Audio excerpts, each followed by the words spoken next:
Bem-vindo, meu irmão e minha irmã, ao nosso podcast Conexão com Irlan Melo.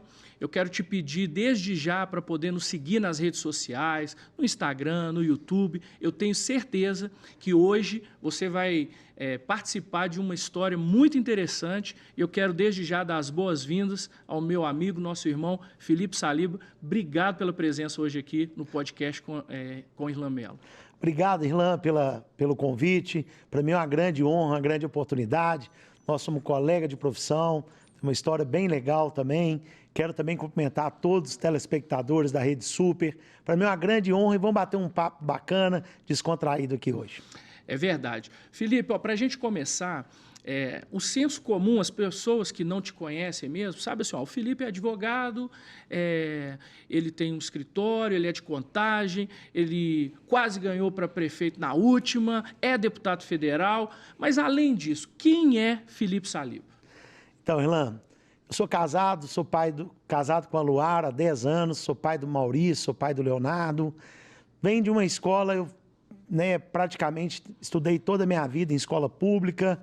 Com 20 anos de idade, montei minha primeira empresa, montei uma empresa na área de trânsito e sou uma pessoa, um cidadão comum que vim ganhando a vida com o trabalho e com a dedicação. Desde os meus 14, 15 anos, eu já iniciei minha atividade laborativa, trabalhando com meus pais no início, mas já trabalhei em lanchonete com meu irmão, já trabalhei entregando panfleto em sinal. Já fiz um pouco de tudo na minha vida, já fui vendedor, já trabalhei com instalação de equipamento médico e em 2020 abri meu primeiro escritório, minha primeira empresa, uma empresa que já tem 24 anos de mercado. Hoje nós estamos espalhados em mais de 17 cidades do estado de Minas Gerais. Tem uma empresa que conta com mais de 100 colaboradores. Me formei na Universidade de Itaúna e eu falo que a época de faculdade é uma grande luta, Abri escritório, trabalhava ali. Só fazer um parênteses, você formou em Itaúna em que ano? Eu concluí meu curso em 2006. Então você ia todos os dias, era de dia, de noite, como é que era o seu esquema para ir para lá? A rotina era abrir o escritório 8 horas da manhã, 5 horas fechava o escritório correndo, corria ali para a BR-381 para pegar um ônibus, que é um especial, ia todo dia para Itaúna, estudava, voltava e chegava tarde da noite em casa. Então, é uma rotina pesada, É verdade. Eu estudei em Sete Lagoas. Na minha época, eu sabia que os meus pais estavam vivos. Seguinte, quando eu saía de casa, meu café estava lá na mesa. Eu ainda morava com os pais e tudo. Aí, ia para o estágio de manhã, para o estágio à tarde, para a faculdade, pegava o ônibus à noite. Quando eu chegava em casa, a janta estava pronta lá. Aí eu sabia que eles estavam lá, mas eu só via mesmo no final de semana. Mas com a juventude você tem mais disposição, não é isso? É, exatamente. E eu tenho uma opção por ter estudado em Itaúna, além de ser uma grande universidade. Quando eu passei na faculdade, a gente olhava muito valor, preço de mensalidade, sim, custo, Então, a Universidade de Itaúna, além da opção pela qualidade do ensino, também foi opção pelo preço da mensalidade, que as universidades e as faculdades em Belo Horizonte, geralmente, eram faculdades mais caras. Mas eu tinha uma rotina também no início dessa, sair de casa, minha mãe já preparava o café e tudo. Mas no decorrer da faculdade, em 2003, eu fui ser agraciado com a honra de ser pai. Então, fui pai muito novo também, com 23 anos de idade. E aí muda a rotina. A partir daquele momento, eu saí da casa dos meus pais e fui realmente saber a responsabilidade de ter a manutenção de uma casa, a criação de um filho, estudar para pagar as contas. Então, eu comecei minha vida de forma muito precoce, mas graças a Deus, de uma forma muito brilhante, a gente vem cada vez mais prosperando aí no dia a dia. E por que o direito? Eu falo que é vocação mesmo, foi escolha. Tem alguém na sua família? Não tem ninguém. É mesmo? Não tem ninguém na minha família que era advogado, a não ser meu irmão, que é meu contemporâneo, mas nós estudamos juntos, formamos juntos. Minha mãe era doida para eu ser médico. E aí formei o ensino médio e comecei a fazer cursinho preparatório para medicina. E aí tentei, inclusive, durante 1 ou 2 anos ali, passar nos vestibulares de medicina. Eu tinha que tentar uma universidade federal, porque minha família não tinha condição de pagar uma mensalidade de medicina. E aí fiquei durante aquele tempo me preparando, mas eu vi que aquilo eu estava fazendo mais para agradar minha mãe do que mesmo uma vontade própria. E aí eu sempre tive essa vocação para o direito, para a defesa das pessoas, e aí escolhi direito e foi uma das melhores escolhas da minha vida. Você falou aí que durante a faculdade, aí veio o seu primeiro filho e aí você teve que assumir a responsabilidade. Eu queria que você falasse um pouquinho sobre o que é a família para você. Qual que é a importância da família? E dentro dessa resposta, nós estamos vivendo no Brasil uma questão vinculada ao aborto, né? Muitas pessoas falando sobre esse PL que está lá na Câmara dos Deputados, que inclusive você faz parte, só que as pessoas têm uma ideia equivocada do que é o PL, porque o PL não quer dizer que qualquer mulher ela vai se transformar num homicida, não é isso. Mas, assim, eu queria que você falasse a importância da família e essa questão do aborto. Como que você enxerga o aborto no Brasil? Então, primeiro, a família é o grande alicerce que nós temos, né? Eu falo que é onde que a gente pode ser conduzido. Nos piores momentos é quem nos levanta, nas alegrias é quem está do nosso lado. Então, nosso alicerce é tudo da nossa vida, tanto os nossos pais, quanto irmãos, avós, quanto também nossa esposa, filhos. Então, é exatamente quem você pode contar para todos os momentos da nossa vida. Então, e nós estamos vivendo num país que está tendo uma certa inversão de valores e com uma certa maldade na distorção das notícias, né? Então, a gente sempre prega e, acima de tudo, vamos fazer sempre a defesa da vida. Então, o PL que foi proposto, que está para ser aprovado, inclusive, na Câmara dos Deputados, ele tem uma proteção, além da proteção da mulher, ele tem a proteção à vida. Ali não é qualquer tipo de aborto, nós estamos estabelecendo, né, um aborto a partir da 22ª semana, né, naqueles casos especificados pela Constituição Federal, mas o nosso, sempre o que a gente tem que defender é a vida. Sim. A gente enfrenta na Câmara dos Deputados também, Ilan, uma proposta de alteração do novo Código Civil que está reconhecendo a vida somente após o parto. Então, assim, a gente não pode permitir que esses tipos de condutas sejam normalizadas. Né? Nós temos que sempre estar na defesa da família, dos princípios familiares. A gente vive numa tentativa de uma liberdade que ultrapassa, né, os princípios familiares. Minha cidade, Contagem, eu venho enfrentando muito, né, umas batalhas quanto a essa, principalmente, ideologia de gênero, linguagem neutra, ações com dinheiro público que desvalorizam os valores familiares.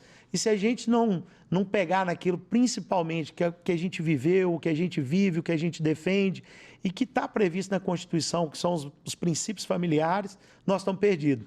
É verdade. E olha que a maioria da população, ela está de encontro a esses valores, os valores da família, os valores que, inclusive, estão previstos na Constituição. Entretanto, uma minoria, ela quer, como se a gente pode dizer assim, comumente falando, jogar goela abaixo uma ideologia, um modo de pensamento totalmente contrário, por exemplo, à palavra de Deus, aos princípios e valores cristãos.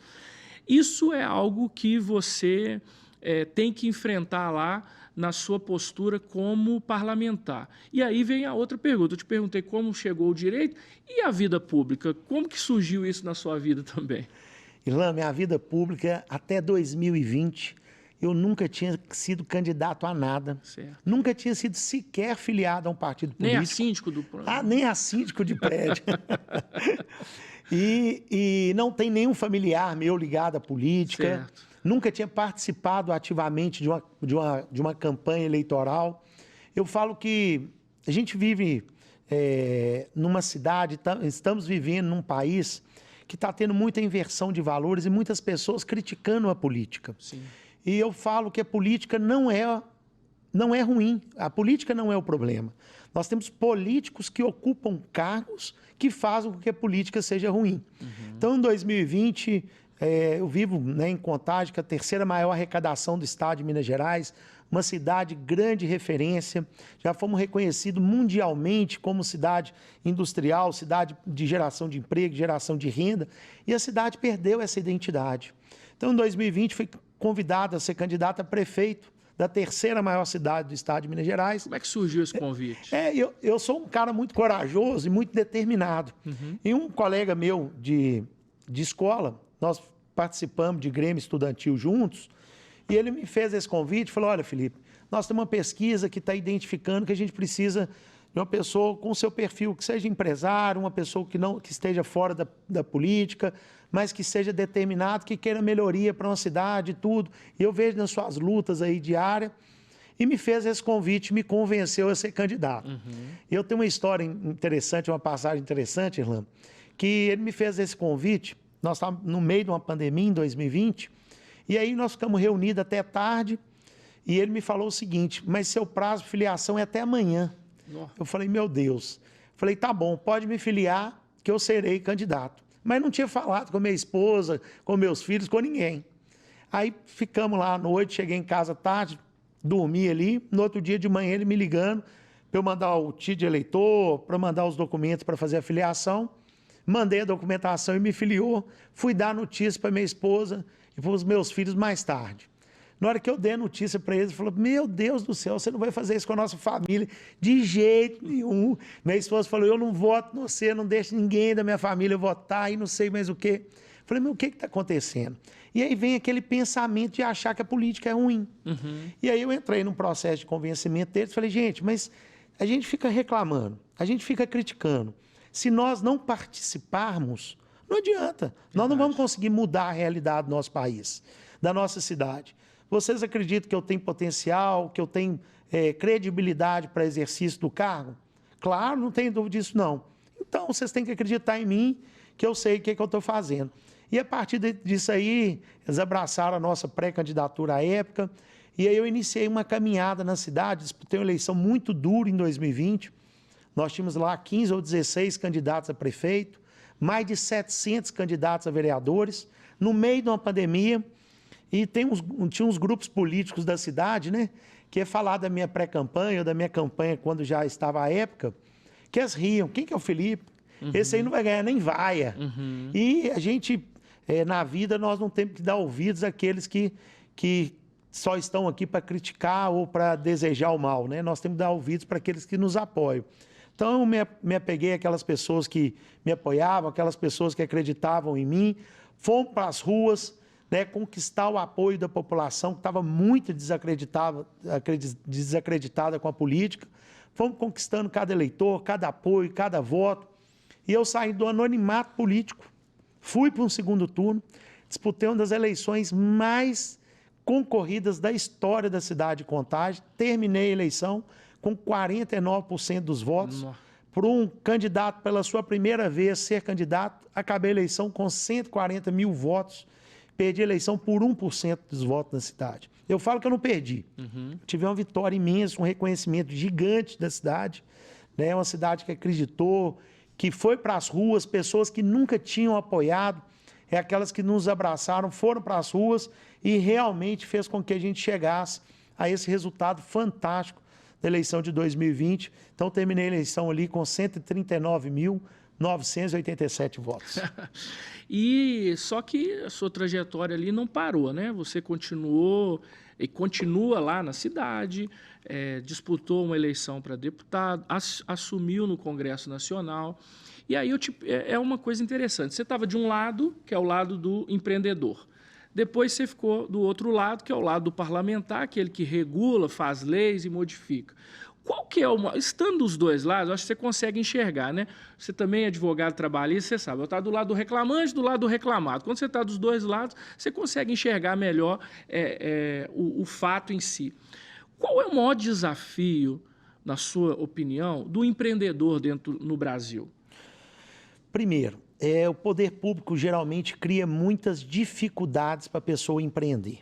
Né? Isso aí, seja pela carga tributária, seja pela dificuldade na liberação dos documentos, é uma abertura de empresa.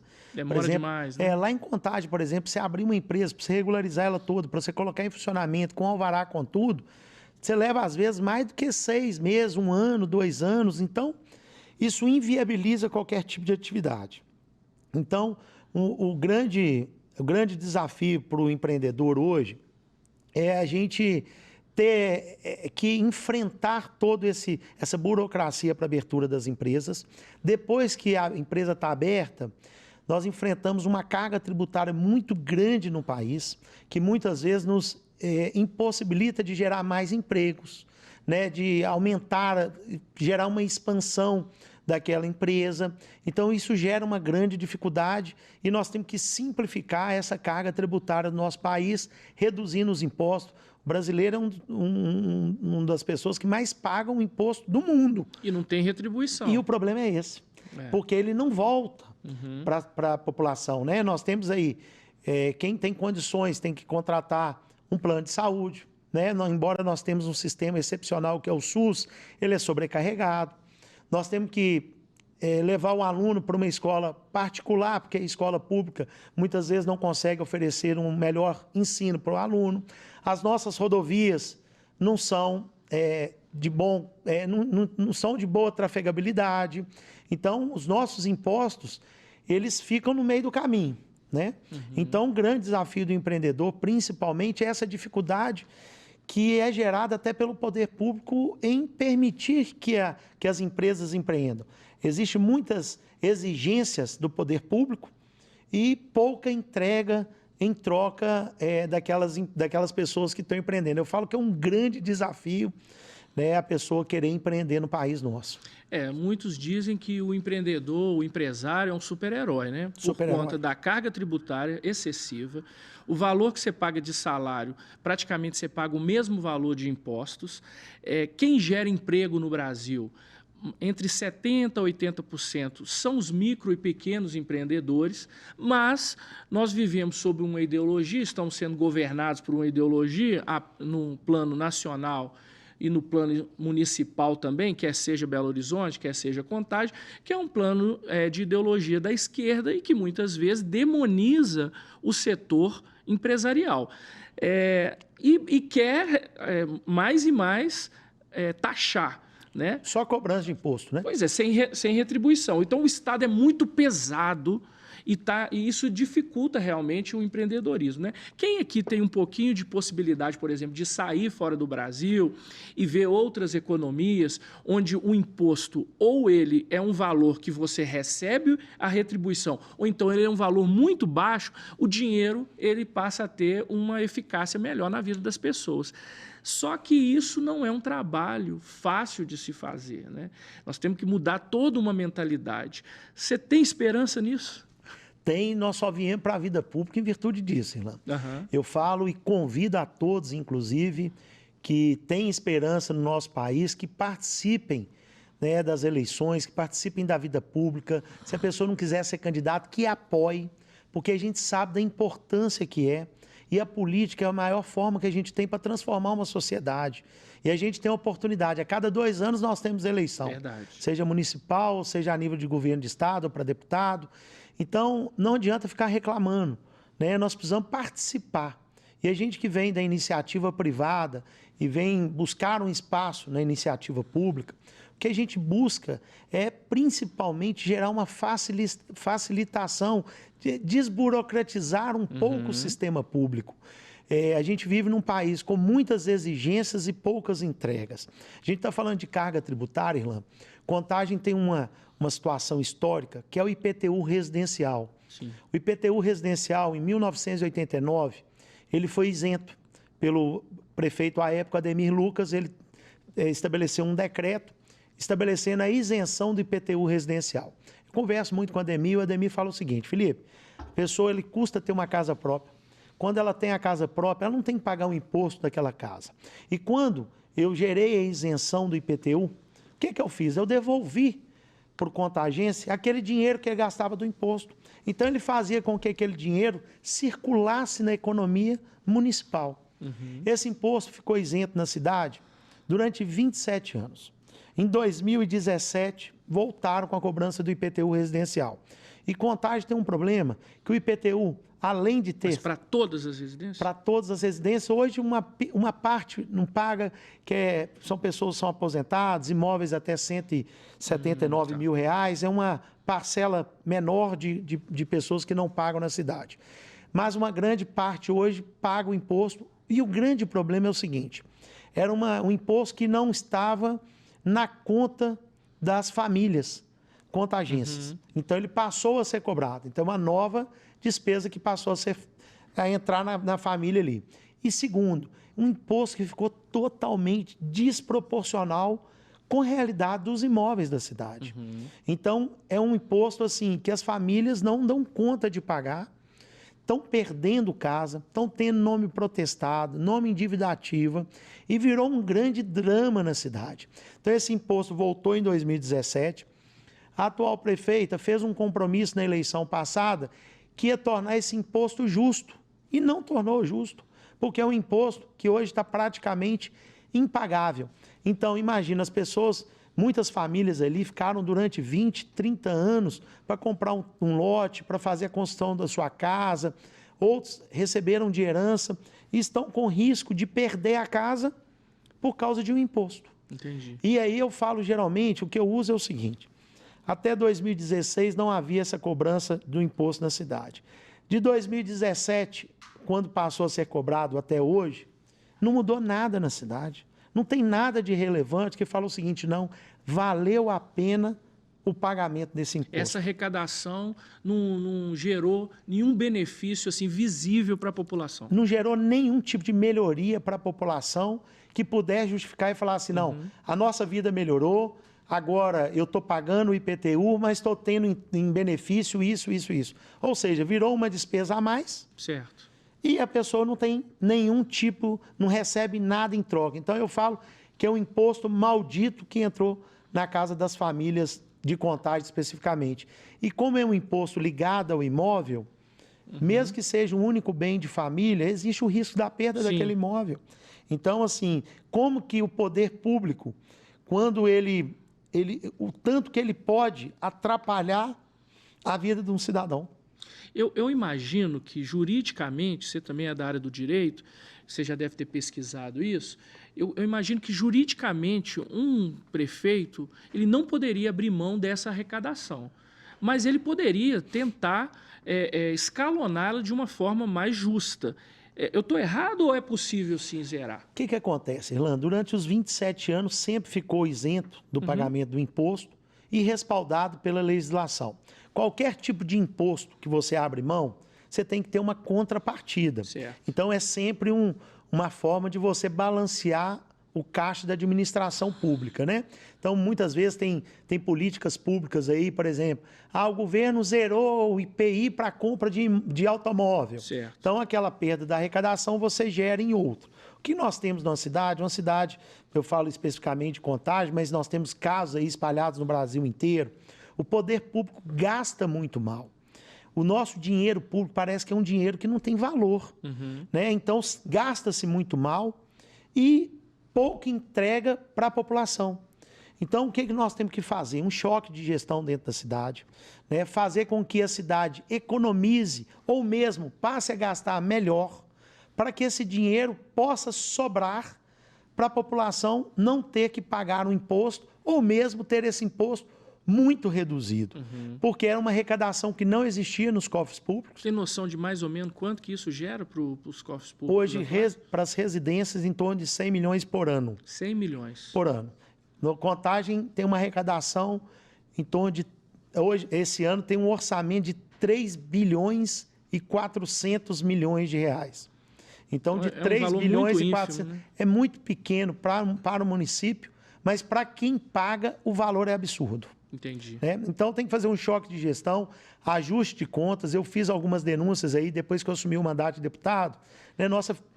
Você, como um parlamentar também aqui da Câmara Municipal, como vereador, eu como deputado, nós temos que fiscalizar, é uma das nossas obrigações.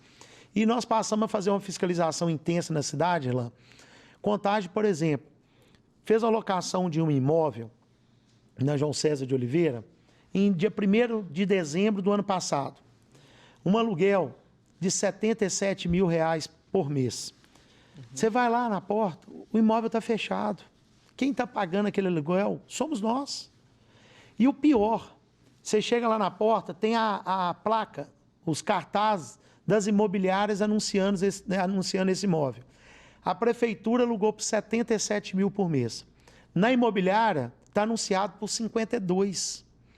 Entendi. Quase 50% a mais, porque a prefeitura está alugando. Não tem justificativa. E não está sendo utilizado. E o pior, tem 6 meses que o imóvel está fechado. Né? E temos vários outros casos lá. Nós temos um outro imóvel alugado lá, onde que funcionava umas quadras de futebol, chamava Quinto. Um contrato de 5 anos, um aluguel de 7,5 milhões de reais. Eu fui lá, quando eu assumi o mandato de deputado em dezembro do ano passado, tinha 1 ano e 2 meses que eles tinham alugado aquele imóvel. Dá um aluguel de 125 mil por mês, no total de 5 anos, 7,5 milhões. Chegamos lá, fechado. Então, assim, o dinheiro público, ele vai embora como se não fosse um dinheiro nosso. Entendi. Mas é o dinheiro dos nossos impostos, né? Com certeza, absoluta. Né? Então, assim, nós que estamos aí nessa vida pública, iniciamos essa vida pública, mas vindo de uma vida privada, nós sabemos o quanto custa uma garrafa de água mineral, quanto que custa ali para você fazer a contratação, para você fazer a compra de um pacote de papel A4 ali, a gente faz pesquisa de preço. E o poder público não pode fazer diferente. Né? Uma coisa que a gente compra no privado aí a 30, o poder público não pode comprar a 300. Sim. E muitas vezes é o que acontece. Você já decidiu, junto com o seu grupo político, sua família, você será pré-candidato à Prefeitura de Contagem esse ano agora, de 2024? Decidi, Irlan. Primeira cidade, né, nós tivemos 49% do eleitorado na eleição de 2020 que decidiu, né, nos escolher para governar a cidade. Eu não posso abandonar minha cidade de Contagem, que eu vivo, crio minha família, empreendo, gero emprego para uma administração. A maior prefeitura que o PT tem no Brasil é Contagem. Olha só. Eu não posso, né, me furtar desse compromisso político que eu assumi em 2020. Então, estou pré-candidato a prefeito da cidade, né? Estamos aí caminhando por todos os cantos da cidade, conversando muito com as pessoas, vendo que a cidade, embora tenha um orçamento bilionário, a gente sofre em várias áreas e a gente precisa colocar a cidade para funcionar. Eu falo que Contagem, ela precisa que as coisas funcionem, que vá numa UPA, seja atendido, que vá numa UBS, que consiga encontrar um médico, que vá numa farmácia, que tenha um remédio. Né? Nós precisamos realmente ter uma cidade funcionando. Nós temos uma tarifa municipal do transporte público, a tarifa de ônibus, a mais cara do Brasil. Nossa tarifa dentro da cidade custa R$6. E um transporte de péssima qualidade. Péssima qualidade, sem ônibus atendendo as populações, principalmente aos finais de semana. Lá existe um contrato com essas empresas de ônibus e vence quando? Então, essas concessionárias de ônibus que estão lá, eles fazem um consórcio, estão na cidade desde quando foi implantado o transporte público na cidade. Né? São processos licitatórios que vieram ao longo do tempo, passando pelas mesmas empresas. Nós precisamos... E aqui eu falo o seguinte, fiscalizar o transporte público. Sim. Nós precisamos trazer melhor qualidade para os usuários do transporte público. Quando nós assumimos o mandato de deputado, Irlan, no final de dezembro, a prefeita determinou o aumento da passagem, que era R$ 5,50, que já era uma passagem muito cara, para R$ 6,00. Eu já estava no mandato de deputado, eu entrei com uma ação judicial, através do nosso escritório mesmo, para barrar aquele aumento, tendo em vista que não havia estudo técnico justificando o aumento da passagem. Entrei com pedido liminar, não ganhei na primeira instância, fui para o tribunal, consegui uma medida liminar para que mantivesse a passagem no valor anterior, né, de R$ 5,50, que não houvesse o aumento. A passagem já estava reajustada, a ordem judicial sendo determinada pela desembargadora e a prefeita não cumpria, ao ponto de ir para uma emissora nível nacional aí, informar que a decisão estava equivocada, que não ia cumprir.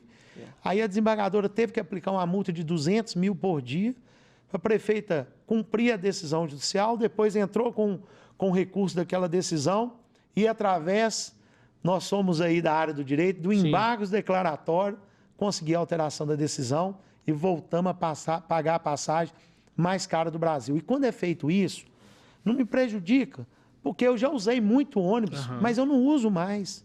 mas prejudica aquelas pessoas que necessitam de usar o transporte público. Entendi. Né? Um transporte que as pessoas utilizam ali, que muitas vezes não chega ao seu destino, porque quebram no meio do caminho, em dias de chuva, chove dentro de ônibus. Então, nós temos que trazer, no mínimo, uma dignidade para a população que paga tanto imposto. Bom, você falou aí, Felipe, por exemplo, de duas bandeiras que eu creio que são bandeiras muito importantes para qualquer cidade queira ser bem gerida, que o primeiro é ter uma boa gestão, né? Fazer um choque de gestão, ter um Estado eficiente, não somente um Estado que é um cabide de empregos, que a gente vê, infelizmente, que isso acontece. Falou sobre a questão do transporte, que precisa rever essa concessão e que seja da dignidade às pessoas, até porque não é de graça, né? A população está pagando ali. É caro. Então, eu vi essas duas colocações. Quais são as outras bandeiras que você defende que, como pré-candidato, você poderia apresentar para as pessoas? Ilan, nós temos uma cidade muito atrasada no tempo. Contagem está pelo menos 20 anos atrasada no tempo no mundo tecnológico. Hoje, para que você marque uma consulta, você tem que sair da sua casa, deslocar até um centro especializado, chegar lá, enfrentar a fila. Se você chegar tarde, você vai ter que voltar. Nós temos hoje a tecnologia ao nosso dispor, que é o telefone, está nas nossas mãos o tempo todo. Então, a gente precisa informatizar o serviço público, seja para a troca de uma lâmpada, seja para a poda de uma árvore, para tapar um buraco na sua rua, para você marcar uma consulta, nós temos que trazer essa informatização. Nós vamos apresentar o nosso programa de governo, a gente quer fazer uma diminuição do número de secretarias, reduzir aí pelo menos 30%, 40% o número de secretarias, porque o modelo de quanto maior o número de secretaria, maior a burocracia. Que você vai num lugar, chega lá e fala, não é aqui, você tem que ir no outro. Ou você faz parte aqui, agora você depende de outro lugar. Então, nós vamos fazer um choque de gestão lá, primeiro, diminuindo o número de cabides de emprego, de secretarias e trazendo realmente um desenvolvimento para a cidade, tirando um pouco dessa burocratização do sistema. Vamos trazer também uma proposta de implantação daquele programa que já funciona no governo do Estado, você abrir sua empresa dentro de 24 horas. Excelente. Você já tem um CNPJ, você já tem um alvará provisório de funcionamento e ter um prazo para que você acabe de fazer a sua regularização. Para gerar uma possibilidade daquelas pessoas que estão na informalidade vir para a formalidade, aqueles empreendedores que veem Contagem como uma cidade que não dá para investir, para poderem ir lá para Contagem para fazer investimento. Só para você ter ideia, Irlan, a turma que trabalha com construção na cidade, os construtores, engenheiros, para você pegar um documento do imóvel, para você saber o que pode ser construído ali, chama informação básica do imóvel. Você faz um requerimento na prefeitura, demora de 30 a 40 dias. Aqui em Belo Horizonte, você entra no sistema na hora. Em Betim é a mesma coisa. Em Neves é a mesma coisa. As em informações Contagem, já estão disponíveis, né? Não precisa ficar aguardando. imagina você está a pessoa está querendo vender um imóvel, está querendo fazer uma negociação, você demora 30, 40 dias para você saber o que aquele imóvel E às pode vezes ele fazer. já foi para outro município, né? Você já Vou para esqueceu. outro município. Então, alvará, por exemplo, em Contagem, nós temos um problema absurdo. Demoram anos para que concedam um alvará de funcionamento para as empresas, um alvará sanitário, um alvará ambiental. E Contagem sempre foi reconhecida como uma cidade geradora de emprego, porque era a cidade industrial, a cidade dos comércios, das grandes empresas. As empresas estão migrando para outras cidades vizinhas porque não tem um mínimo de... não é de ajuda do poder público. De não atrapalhar, né? Eu falo... Muita ajuda quem não atrapalha, né? Quando o poder público... A maior ajuda que o poder público faz para quem empreende é não atrapalhar. Verdade. Então, assim, nós temos que gerar a possibilidade, primeiro, para manter essas empresas dentro de Contagem, que muitas delas já foram embora e outras estão querendo ir. E, além disso, na hora que a gente tiver com a cidade organizada, atrair novas empresas para a cidade. Então, nós precisamos facilitar a vida do cidadão, informatizando os sistemas para que o cidadão tenha acesso aos sistemas públicos, sem precisar de fazer deslocamento, sem ter que pegar o ônibus para ter que ir marcar uma consulta ou para ter que ir até uma regional para pedir uma troca de lâmpada, porque o telefone não funciona muitas vezes. E nós temos tudo na palma da mão hoje, né? Precisamos urgentemente trazer justiça quanto à questão do IPTU residencial na cidade. É um imposto que realmente fere a sociedade, fere a nossa cidade. Nós temos em Contagem uma cobrança de uma taxa de placa de publicidade. Para você colocar o nome do seu estabelecimento, ali né, você abrir um comércio ali, seja uma padaria, uma farmácia, uma açougue, qualquer coisa. Para você colocar o nome lá, se a placa tiver mais de 2 metros quadrados, você tem que pagar um imposto para a prefeitura. Você tem que pagar uma taxa para a prefeitura. Às vezes você tem uma fachada lá de 30 metros, você só pode usar 2. Então, nós temos que rever essa cobrança de imposto, porque não é sacrificando quem empreende, sacrificando o cidadão que a cidade vai crescer. Na verdade, tem que atrair essas pessoas para a cidade, né? Porque vai gerar renda, vai gerar o bem-estar social ali. Mas eu quero te dar uma sugestão, não sei se você já pensou nisso, como você está elaborando o seu plano de governo para apresentar para a sociedade. Em Belo Horizonte, algo que deu muito certo foram as PPPs. Parcerias públicos-privadas.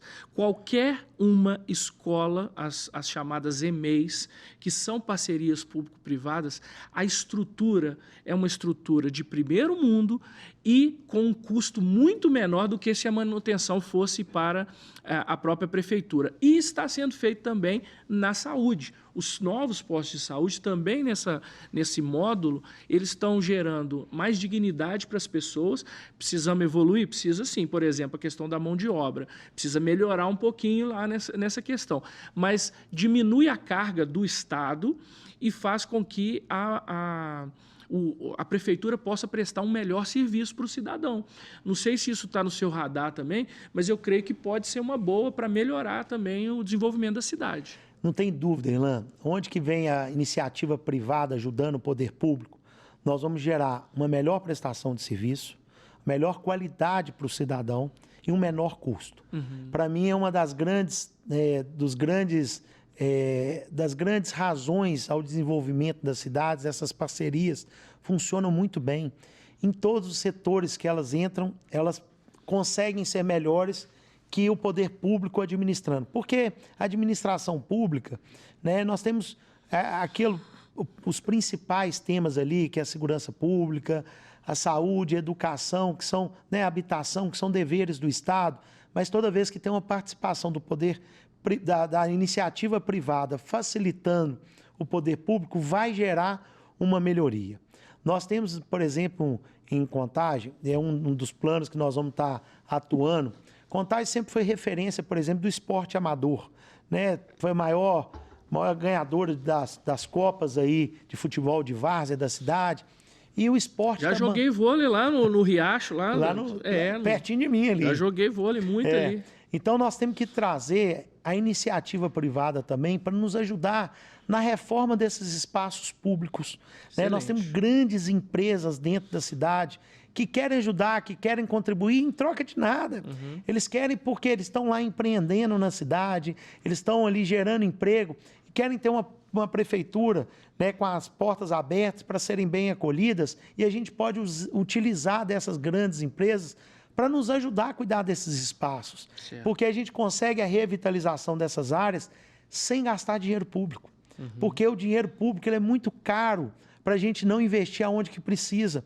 Nós precisamos de reforçar a nossa guarda municipal. Cada vez mais a guarda está desempenhando um papel importantíssimo na segurança municipal. Deixou de ser só patrimonial. Claro, né? Claro, e tem que estar cada vez de forma mais ostensiva nas ruas.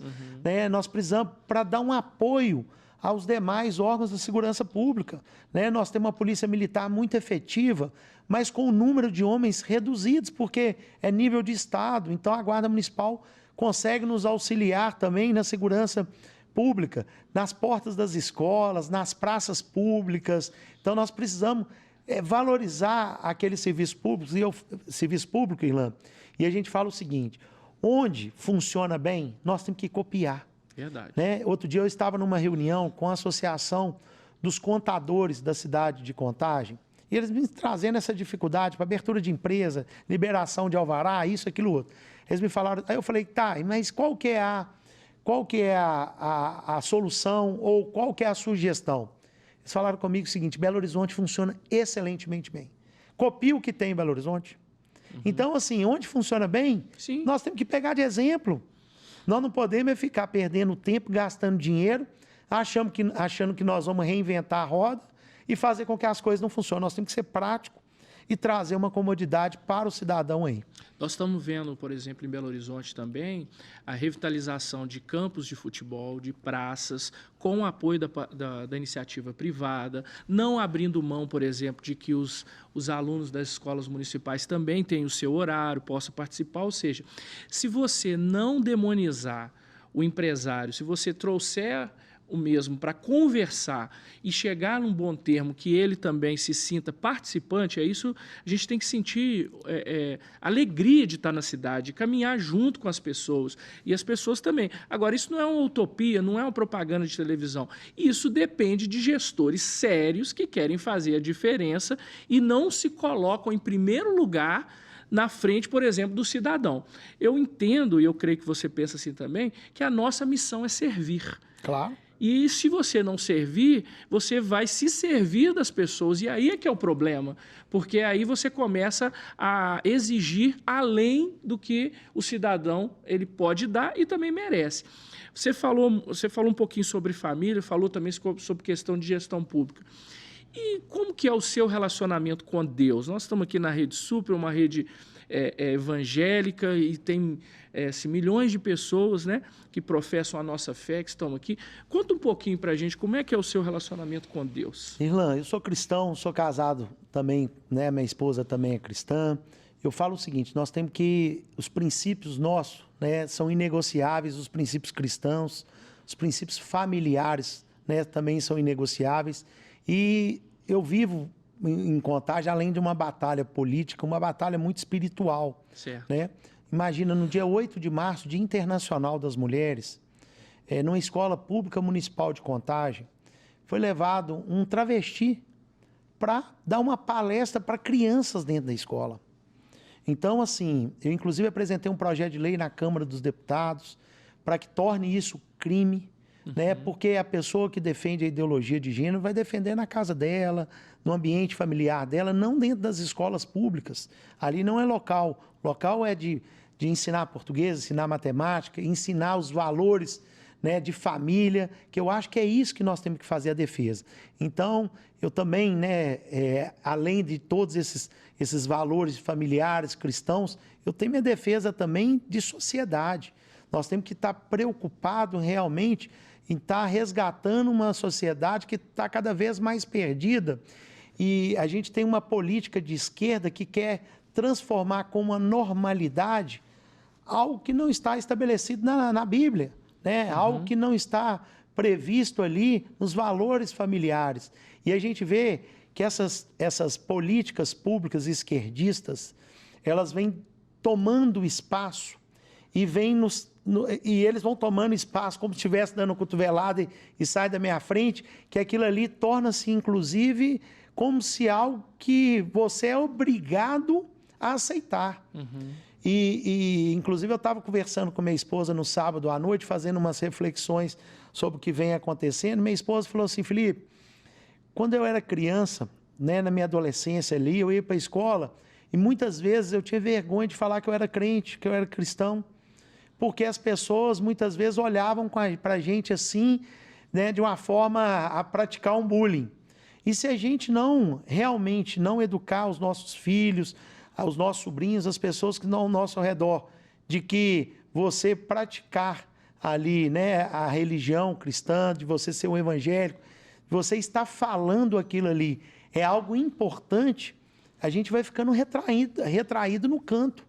Né? Então, hoje, se você está num ambiente público, tem um casal homossexual que começa a beijar ali na sua frente, se você começa a olhar que realmente chama a sua atenção, pode chamar a polícia para você, falando que você está praticando ali algo que seja contra eles. Então, eles vão dominando de uma certa forma que passa a não te respeitar. Ganhando no grito. Ganhando no grito. Então, se a gente não colocar, dobrar as mangas, colocar para fora o que a gente pensa, quais são os valores, o que a gente defende, e realmente defender isso de uma forma pública, a gente vai ficar cada vez mais acuado. Porque é aquela questão, que é minoria, minoria, minoria, mas a minoria que quer tomar o espaço e fazer com que você seja obrigado, né, a aceitar e praticar o que eles querem. Então, nós estamos tratando, por exemplo, nós já falamos, nós estamos tratando, enfrentando na Câmara Federal a alteração do novo Código Civil que reconhece a vida somente a partir do parto. Nós estamos falando lá de discriminação da maconha. Estamos falando também da questão da pluralidade de família. É homem com homem, mulher com mulher, dois homens com mulher, duas mulheres com homem, tudo quanto é ato reconhecido como família. Então, nós estamos cada vez mais sendo exceção, ficando acuado, e se a gente não expor, inclusive política pública, para fazer a defesa da família, para fazer a defesa dos princípios cristãos, nós vamos perder totalmente a rédea dos negócios. E eu falo, geralmente, a igreja ela desempenha um papel social importantíssimo que o poder público não consegue. Ela vai aonde o Estado não chega. Não chega. É verdade. A pessoa está com um problema com a família, seja envolvido com droga, seja no casamento, ela busca ali na igreja um amparo. Está desempregado, busca na igreja um amparo. Está passando necessidade, busca na igreja um amparo. Papel social, né, que a igreja exerce hoje é mais do que fundamental. Você falou sobre esse papel, e aí você está falando sobre a questão de onde a igreja vai. Eu me lembrei de uma amiga muito importante na minha caminhada, que é a pastora Diane, e ela é lá da região do Nova Contagem, que é uma região muito carente, uma região que precisa de um olhar diferenciado do poder público. Isso está no seu radar também? Você pensa, assim, de desenvolver áreas da cidade que não estão tão desenvolvidas? Porque eu costumo dizer aqui em Belo Horizonte que no Centro-Sul não precisa de muita coisa. O asfalto é melhor qualidade, as coisas já estão mais ou menos resolvidas. Só que nas bordas da cidade é que é o problema. Nova Contagem, tem alguma expectativa em relação às suas propostas? Ilan, inclusive a pastora Diane faz um trabalho importantíssimo na cidade. Quero deixar, inclusive, um abraço a ela. Nossa amiga também aí. A região de Nova Contagem, a regional chama Vargem das Flores, e a gente conhece como a região de Nova Contagem. Eu falo que é a região mais explorada politicamente. Certo. Os políticos tradicionais da cidade vão lá, buscam os votos e não voltam. É uma região hoje com mais de 100 mil habitantes e não tem um único vereador que more na região, que representa a região. Lá é uma região extremamente explorada. Nós temos uma obra do governo do estado importantíssima e a maior obra viária da história de Minas, que é o Rodoanel. Infelizmente, a prefeita da cidade entrou com uma ação judicial para impedir a construção do Rodoanel no trajeto, no traçado que passa lá. E esse traçado, ele passa exatamente nessa região, que é a região ali de Vargem das Flores, Nova Contagem, onde que vai trazer um desenvolvimento para a região. Eu falo que Contagem nós temos problemas em todas as áreas e em várias regiões. Mas todos os problemas que nós temos, quando a gente leva para a região de Nova Contagem, o problema é maior.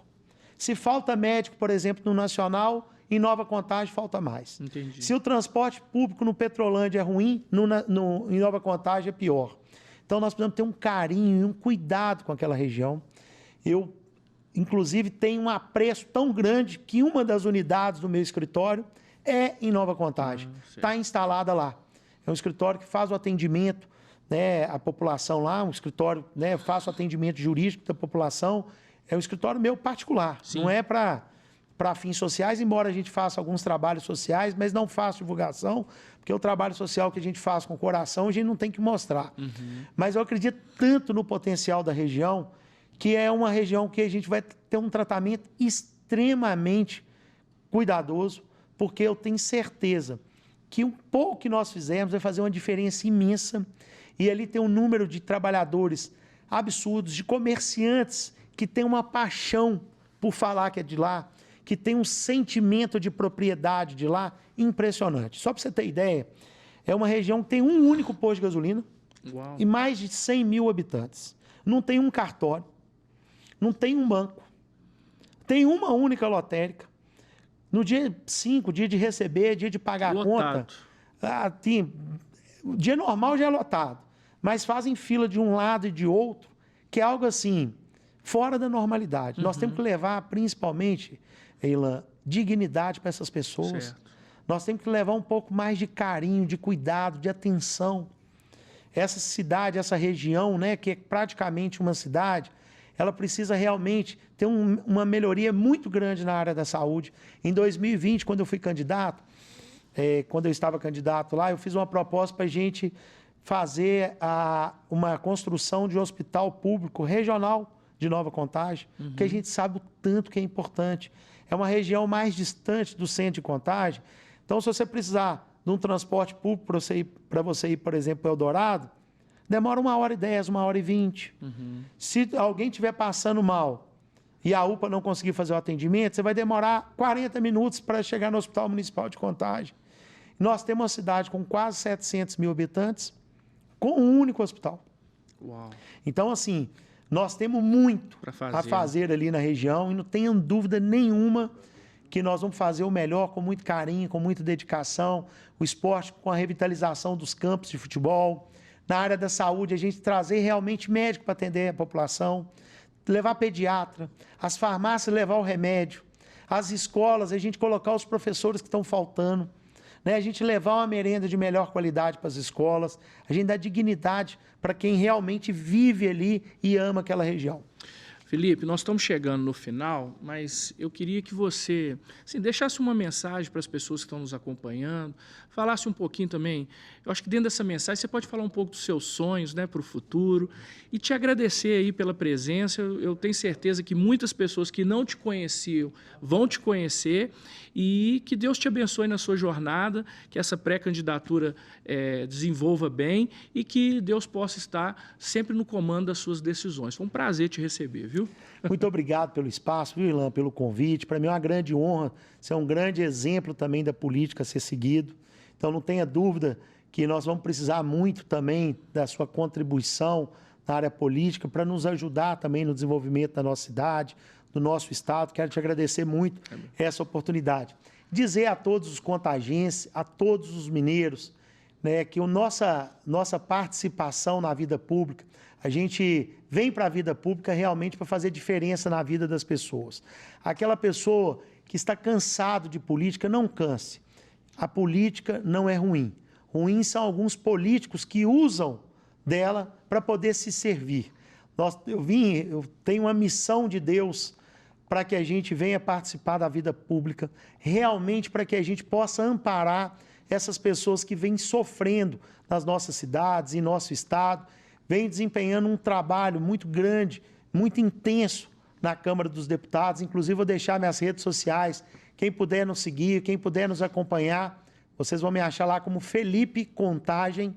Lá tem um pouco do nosso trabalho. E dizer a vocês que estamos à disposição, né? Nos encaminhem lá a sua mensagem, a sua pergunta, as suas críticas. Nós somos seres humanos, estamos aqui para acertar e também, às vezes, erramos. Mas, às vezes que nós erramos, nós vamos corrigir e queremos realmente utilizar da nossa experiência da vida privada, da vida pessoal, que a gente já tem ali uma longa experiência para que a gente possa levar para a vida pública e que a gente faça diferença na vida das pessoas.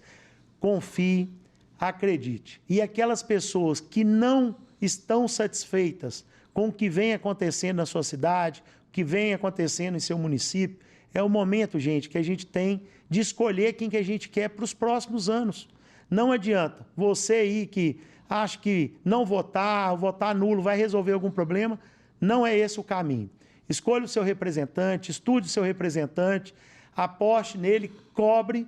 Quanto mais a gente tiver a participação popular na política, maior a possibilidade e com mais rapidez nós vamos conseguir ter uma mudança na vida das pessoas. Quero agradecer imensamente a vocês que nos acompanharam durante todo o programa. Estamos aqui cada vez mais empenhados para para que a gente tenha uma cidade de Contagem muito melhor, para que a gente tenha uma cidade gostosa de viver, que a gente tenha um estado com dignidade, com crescimento, um país que saia das páginas de corrupção e que venha realmente para que seja um país com exemplos, que seja uma referência para todo o nosso mundo. Obrigado, viu, Irlan, pela oportunidade, pela chance aí da gente poder falar um pouco com todos os telespectadores aqui da Rede Super e de todos aí que estão nos acompanhando. A honra é nossa e eu quero deixar aqui para você Provérbios 29:2, que diz assim: quando o justo governa, o povo se alegra, mas quando o ímpio domina, o povo geme. Eu tenho certeza que você se inspirou conosco aqui e também quero me despedir, né? Esse é o nosso último programa antes das eleições. Sou pré-candidato a vereador, então não posso continuar na condução do programa, mas assim que acabar as eleições, nós estamos de volta aí, sempre aqui na Rede Super, no Conexão com Irlan Mello. Deus abençoe você e sua família. Um abraço.